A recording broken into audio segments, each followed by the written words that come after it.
বন্ধুরা, চলে এসেছি আবার একটা নতুন রেসিপি নিয়ে। দেখো, দিয়ে দিচ্ছি ম্যাগি।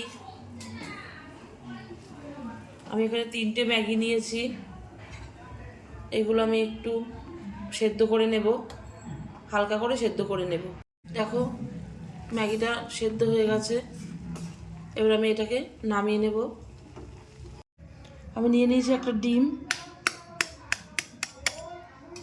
এখান থেকে আমি সাদা অংশটা নিচে রেখে দেব আর কুসুমটা আলাদা করে নেব। সাদা অংশটা নেব না। বন্ধুরা, আমি ডিমের সাদা অংশটা আলাদা করে নিয়েছি। এটার মধ্যে আমি দিয়ে দেব ম্যাগিগুলো। জলগুলো ঝরিয়ে নিয়েছি, এবার আমি দিয়ে দেব এর মধ্যে। এর মধ্যে দিয়ে দেব পেঁয়াজ কুচি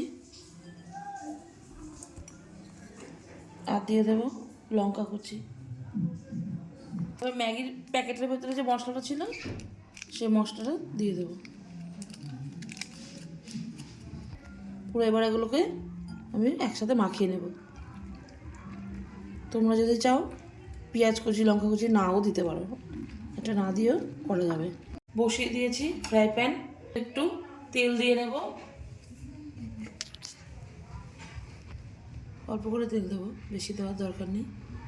বেশি দিলে ভালোও লাগবে না। এটা তেলটা গরম হয়ে গেছে। এবার আমি এর মধ্যে এগুলোকে দিয়ে দেব।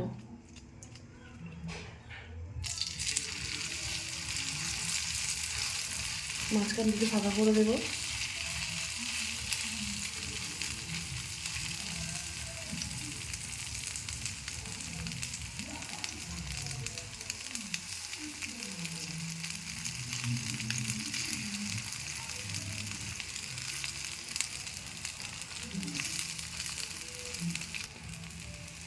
এর মাঝে আমি ডিমের কুসুমটা দিয়ে দেবো।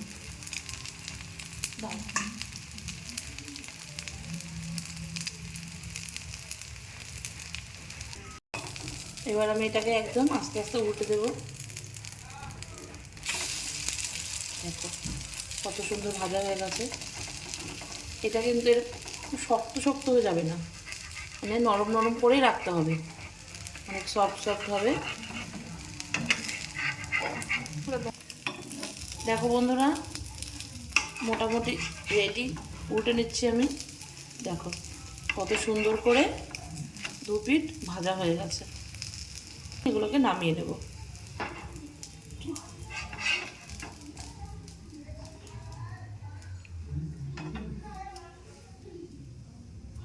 আমি একটু কেটে দেখে দিচ্ছি। কেটে নিয়েছি আমি। দেখো খুব সুন্দর করে কুসুমটা সেদ্ধ হয়ে গেছে। বাচ্চারা তো ম্যাগি খেতে এমনিই ভালোবাসে, এরকম করে তৈরি করে দিলে ওরা আরও ভালো করে খাবে।